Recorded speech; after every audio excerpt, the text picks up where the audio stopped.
They might live in a palace, but the royals are just like any other family, with their fair share of sickness, scandal and sorrow over the years. But while 1992 was one the Queen would famously rather forget, 2018 has proved to be a bumper year for her brood, filled with births, marriages and milestones. Here are some of the most noteworthy moments. After 22 years of negotiations, the BBC secured a television coup in January when the Queen gave a rare interview to Alistair Bruce to share her personal memories of her 1953 investiture for documentary The Coronation. She smiled as she was reunited with her hefty coronation regalia for the first time in 65 years and dropped her guard when she revealed her maternal displeasure at young Prince Charles and Princess Anne playing hide-and-seek under her train.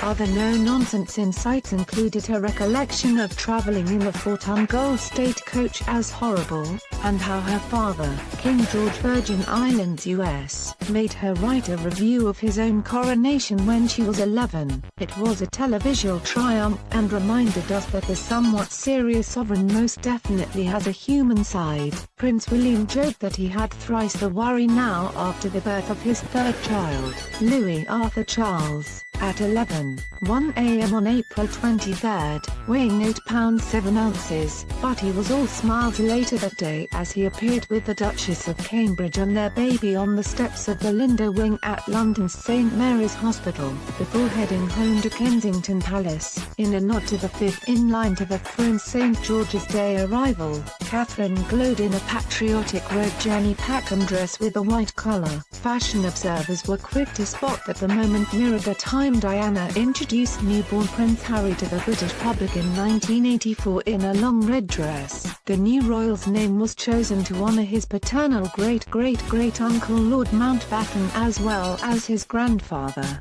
with his moniker officially conferred at his private christening at the Chapel Royal of St James's Palace in July. If the engagement was last year's fairy tale, the crisis-laden build-up to Harry and Meghan's May 19th nuptials felt like the plot of one of the US dramas the former actress used to star in. The icing on the wedding cake came when the bride's father Thomas Markle was caught posing for fake photos with a paparazzi photographer before needing emergency heart surgery in Mexico. But when the wedding arrived, it was all we dreamed of, with a star-studded congregation that included no less than Oprah, Idris Elba and both of Harry's ex-girlfriends.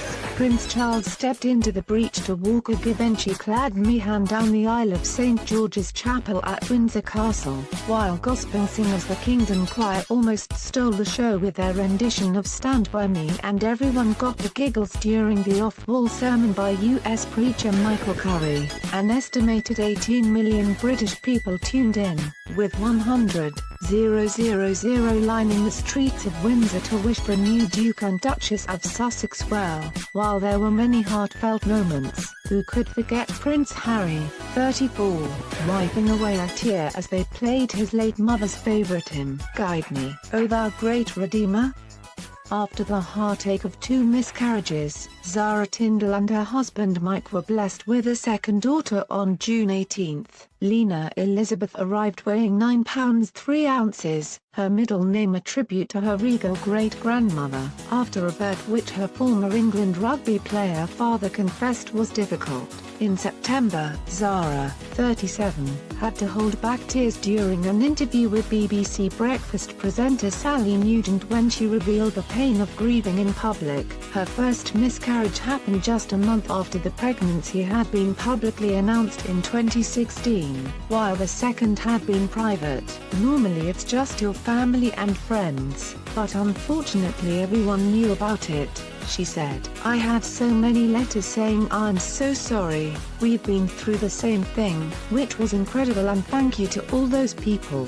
When Princess Eugenie and her beau Jack Brooks-Bank chose to copy her cousin and marry at Windsor Castle on October 12, You couldn't help feeling the day would be a disappointment in comparison to the sparkle of Muggle, but the resulting ceremony was a heartwarming affair, with a green-clad Fergie looking every inch the emotional mother of the bride, while Prince Philip put aside his dislike of his former daughter-in-law to attend. The day was traditional with a twist and included a ban on plastics, a fun fair and Robbie Williams' daughter Teddy as a bridesmaid. The dress was an off-the-shoulder white gown by Peter Pilotto with a low back to allow the 28-year-old princess to display the scar she sports from back surgery when she was 12. When the Duchess of Sussex attended Eugenie and Jack's wedding in a noticeable loose navy jacket, speculation was feverish that yet another royal bun was in the oven. 3 days later, the couple confirmed the news as they arrived in Sydney for an official 16-day tour of Australia and New Zealand. The pregnancy raised excitement about the visit to another level, with huge crowds greeting the pair while they donned traditional Maori outfits, watched the Invictus Games and went barefoot with surfers on the beach. Nyan Shoji was more than up to her royal duties by giving a dignified speech about the female vote in New Zealand, while Harry let everyone from schoolchildren to 98-year-old Daphne Dunn have a stroke of his ginger beard. Diana's boys continued fighting the stigma around mental health issues this year, with the Duke of Cambridge, below, opening up about the emotional anguish he felt while working as a search and rescue helicopter pilot. "I took a lot of it home with me," he confessed during the launch of Head Together's Mental Health at Work initiative in September. "If you see sad things every day, you think all life is like that." Last month, he told a conference about one traumatic incident involving a child which he struggled to deal with. "After I had my own children, I think the relation between the job and the personal life was what really took me over the edge, and I started feeling things that I had never felt before," he admitted. His honesty was praised by bereaved mum Sarah Lee, whose teenage son drowned in 2017 despite efforts by the prince and his East Anglia Air Ambulance crew to save him. The heir to the throne's evolution from meddling prince to respected king to be continued apace with his 70th birthday celebrations in November, with the Prince of Wales insisting during a TV interview that he would have to operate within constitutional parameters as sovereign. The Windsors were keen to bestow their praises on the birthday boy, with his sons painting him as a loving father, while eldest grandson George looked about on his knee in the official photo. Charles's wife Camilla was the surprise star of a BBC documentary Prince, Son and Heir, stating that he was an exceptional